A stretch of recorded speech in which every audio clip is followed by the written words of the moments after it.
Всем привет, меня зовут Сергей Нелл, и вы на канале Не Ноль. Сегодня у меня, как обычно, много сварки и болгарки. Это значит, что я на железной кухне. Что же мне предстоит делать? Мне принесли два колокола от коробок передач. Один от мотора V6, другой от рядной четверки. Обе коробки передач Mitsubishi. И мне надо сделать очень интересную модификацию. Надо перенести крепление стартера с одного колокола на другой. Все дело в том, что на этом моторе, на который мне надо это все перенести, будет устанавливаться турбина, и то место, где стоял стартер, он всему этому хозяйству мешает. То есть мешает выпускному коллектору, мешает турбине, и стартер надо перенести вниз. Такого, как колокола, под подобные задачи уже готового нет, поэтому придется пилить и варить. Ну а кому интересен рассказ про 4 турбины на одном моторе, смотрите, ссылочка на мой сериальчик в описании. Прежде всего, я думаю, что надо все это очистить, потом разметить, ну и будет понятно, как все это переносить. Потащу, наверное, я эти детальки в аквабластинговую камеру, а потом уже продолжу с ними заниматься.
Вообще, с приобретением аквабластинговой камеры процесс ремонта всякой старой рухляти очень сильно изменился. То есть теперь можно всякие трубки кондиционера, алюмишки, железки, старые хомуты, все очищать, и оно, в общем-то, восстанавливается практически в новое, свежее состояние.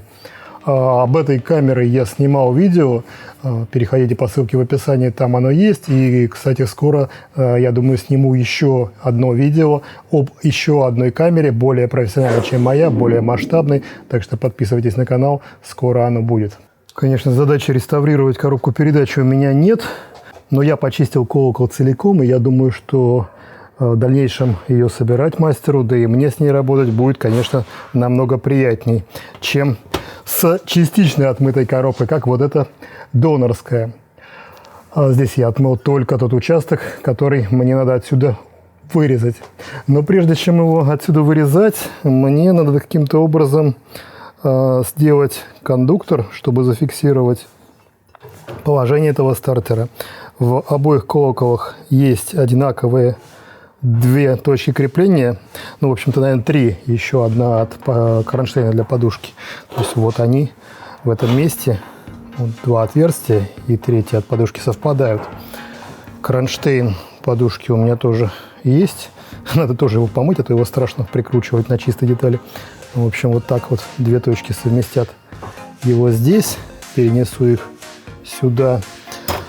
Ну и сейчас, создав эту пластину, я смогу уже разметить, что мне отсюда придется вырезать.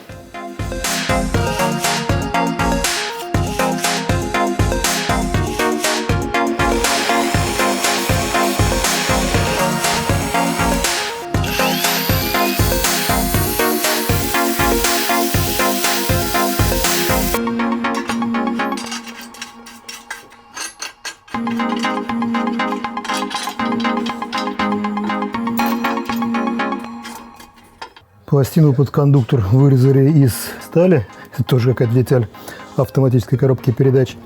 Просверлив отверстие так, что центральные болты держат центральную часть, там, где прикручен стартер, а внешние болты крепят сам этот кондуктор к колоколу. Ну и плюс у меня есть еще кронштейн с дополнительным местом крепления центровки. Эта пластина должна встать на новый колокол и также отцентровать его по внешним отверстиям. Вот одно отверстие и вот второе отверстие. Ну и потом здесь на нем будет держаться вот эта деталь за центральные болты. Так что теперь можно размечать и смело отрезать. Но с этой разметкой здесь совсем все непросто. А именно, я пока не могу выбрать основной момент. Вот здесь отливка заканчивается болтами крепления стартера, а здесь она расширяется на ребро крепления боковой подушки, крепления двигателя. И вот это место надо понять, где пилить. Скорее всего, отпилю эту чуть внутри, эту чуть снаружи. И тогда как бы за счет большей величины детали потом ее подпилю и умещу. С другой же стороны есть четкие два ребра, что на одном колоколе, что на другом, относительно которых можно все центровать. И вот между ними где-то пустить распил, надпил. И в этом месте как раз распилить. Что касается низа, то здесь опять-таки вот есть ребро, под которым, наверное, как раз оно приходит примерно в одно место, под которым я и отпилю. То есть получится вот такой вот квадратик.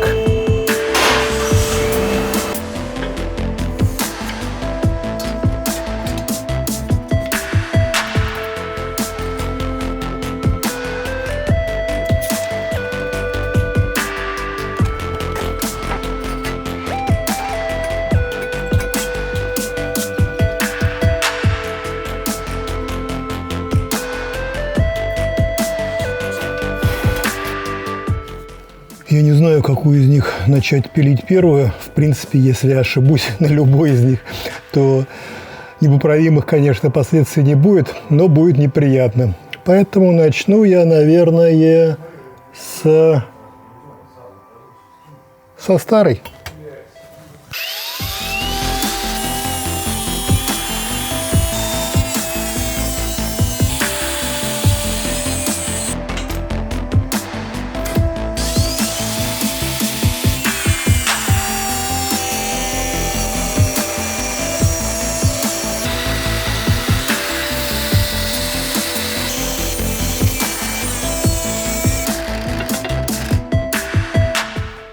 Ну что же, первый кусок вырезан, назад пути нет, но это не добавило уверенности в вырезании второго куска, потому что ребра здесь идут хоть и параллельно, то есть одинаково на обоих колоколах, но они не параллельно осям коробки. Коробка все-таки больше сферическая, чем прямоугольная, то есть она на неровной поверхности нанесена. Поэтому, насколько точно у меня сейчас будет эти два новых спила, не знаю, но делать нечего, пилить надо. В принципе, даже если я где-то разойдусь, то я буду закидывать это все алюминием, и все, что куда не влез палец, то заварить можно. Ну или как там звучит эта поговорка? Сварщики, наверное, напомнят. Напишите в комментариях, кто помнит.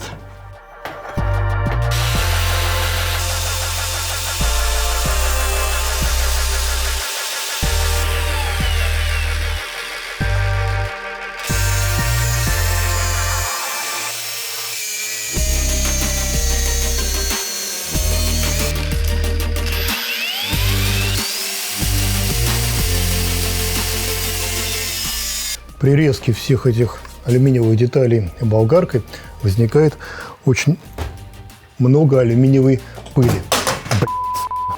Да, конечно, можно это распилить пилой, но как-то болгаркой-то быстрее и привычней. Кто пилит болгаркой? Напишите в комментариях.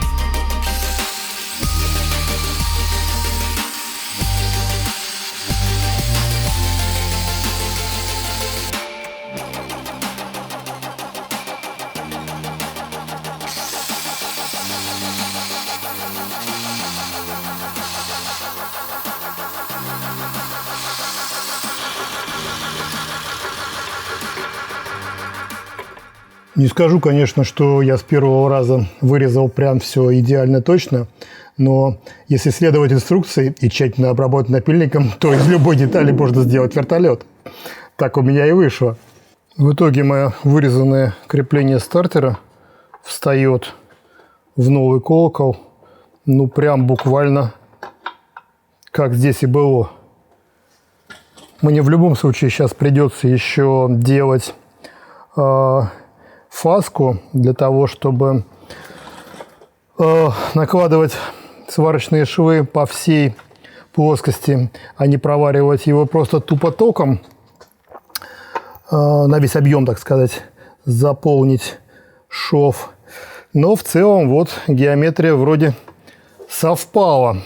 В принципе, да, сейчас обработаю бока, сниму фасочку, и все, можно будет прихватывать. А пока, кстати, попробую прикрутить.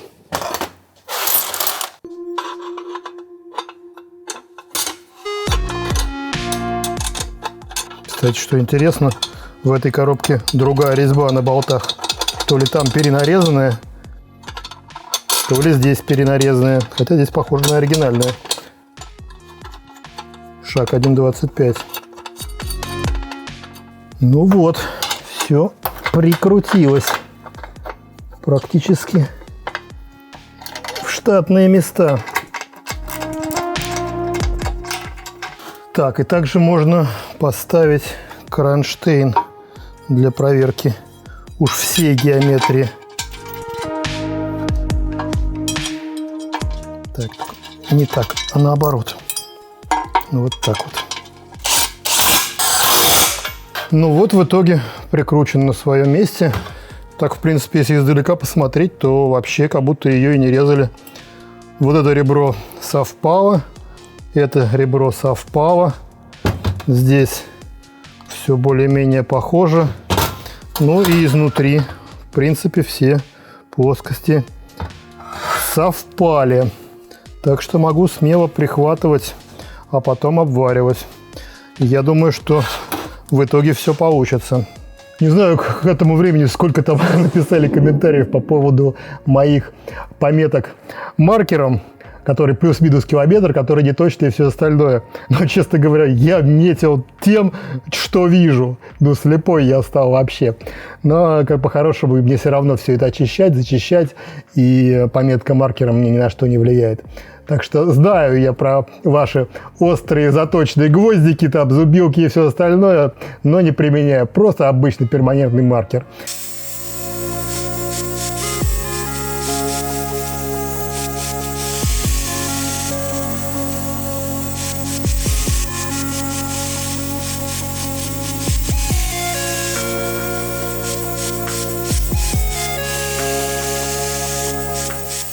При сварке алюминиевых деталей самым важным параметром является чистота. Можно там быть богом сварки, но грязный алюминий сварить не получится.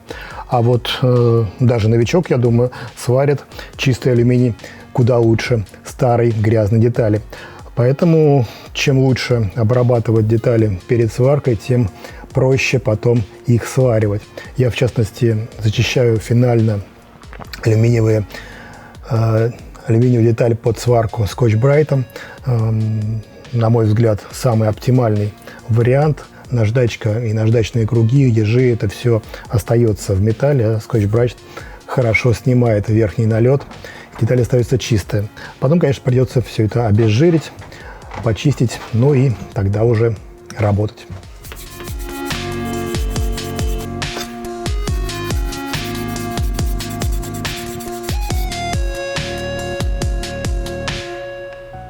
Ну что же, теперь, когда вся деталь очищена и обработана, можно приступить к ее приварке. Сначала придется прихватить ее по периметру в разных точках, чтобы она стояла на своем месте. Ну а потом маленькими стежками буду обваривать. Точки сначала буду ставить изнутри, 4-5 точек для того, чтобы зафиксировать. Потом поставлю снаружи, потом уже все посмотрю и скорректируемся.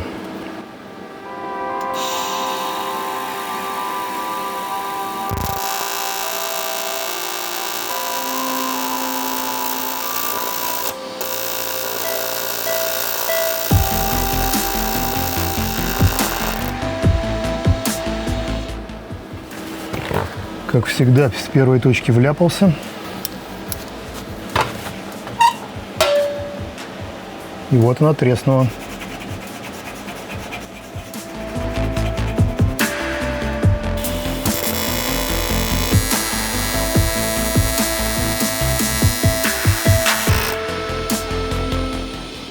Ну вот со второй точкой, кажется, получше. Деталь я уже немножко прогрел и уже держится. Сейчас пойду ставить остальные.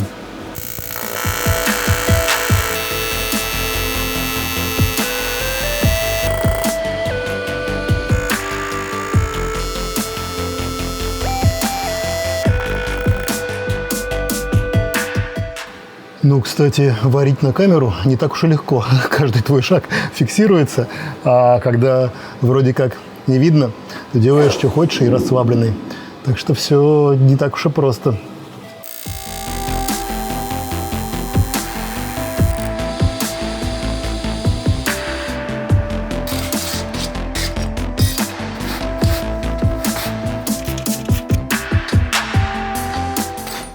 Ну вот первый промежуточный итог. Это уже без крепления на прихватках.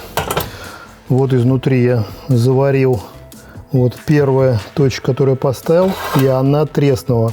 Как раз по той причине, что я просто поддал побольше тока, место сварки нагрелось, сама деталь была холодная, и все это привело к деформации и растрескиванию шва. Все остальные мои шовчики, конечно же, держатся, потому что я их уже сделал нормально, на прогретую деталь с более-менее соблюдением технологии. Я обваривать буду эту деталь с двух сторон. Сначала я обварю всю ее изнутри, потом я обварю ее снаружи.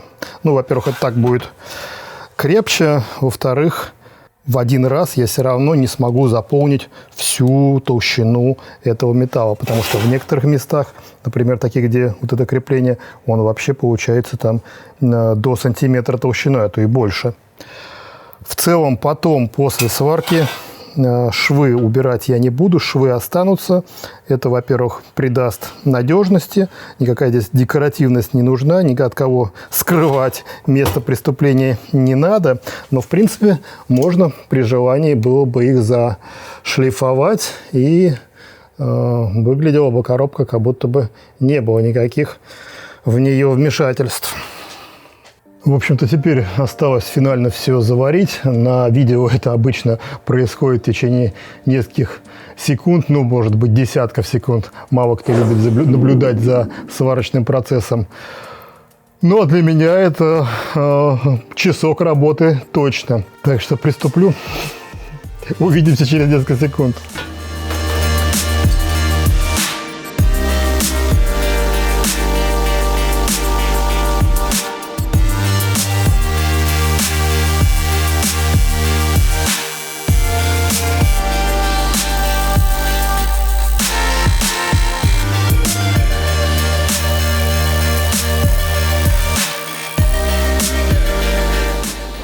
Это все, что я могу заварить сейчас внутри, не снимая кондуктор.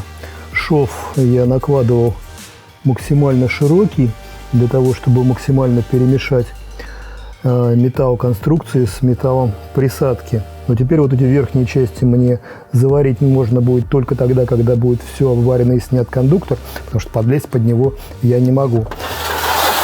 Теперь осталась внешняя сторона. В общем-то, в данном случае она будет больше иметь декоративный эффект, чем силовой, но все равно как бы шовчик сюда накладывать придется. Присадка для всего этого дела у меня 4043. Это присадка, которая содержит примесь, как его называют-то, только что помнил.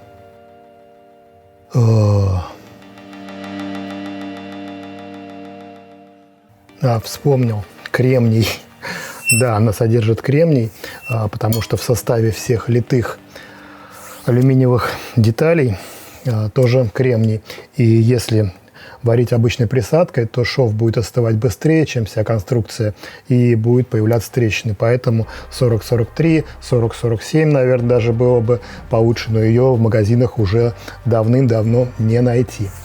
Ну и чистота. Опять-таки, чистота – залог здоровья. А дальше глаза.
На видео, наверное, часто возникает иллюзия того, что все так гладко, ровно и беспроблемно.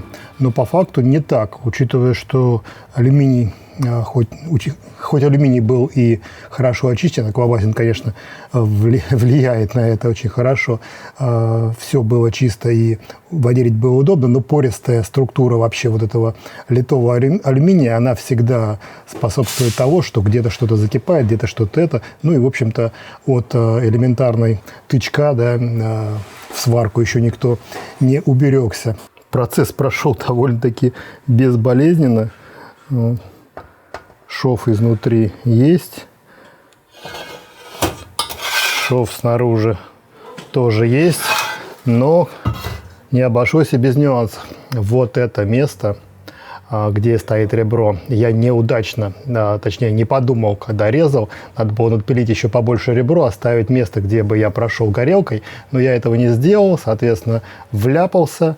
И вот теперь мне предстоит еще раз это все вырезать, зачистить, и тогда уже заварить на ровную, и тогда воссоздать ребро. Ну и еще одно место, где придется сейчас заварить на остывшую уже устоявшуюся коробку, это вот здесь. И вот здесь. И все. В принципе, все будет уже готово финально. Ну и почистить щеточкой швы после сварки. И можно отдавать деталь.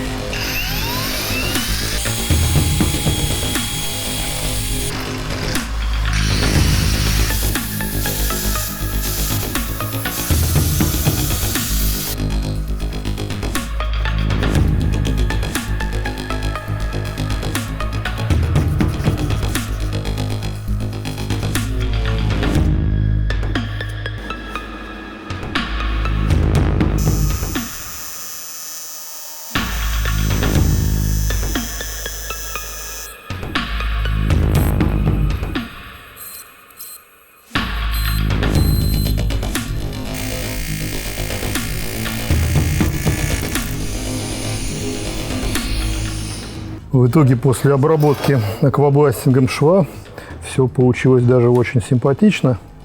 Можно было, конечно, его фрезернуть, но я говорю, что в данном случае это не нужно. То есть здесь можно оставить шов, ничего страшного нет. А так, в принципе, можно его убрать. Хотя он достаточно симпатичный, на мой взгляд, как бы не хвалил себя.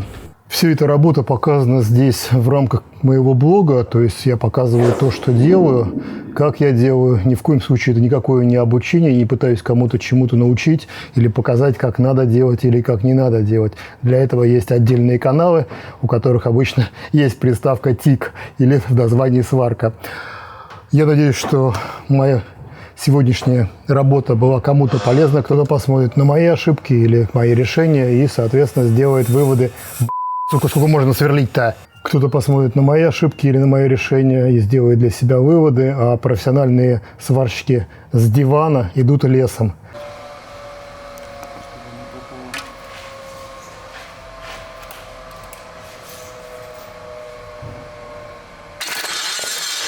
Ой. Это...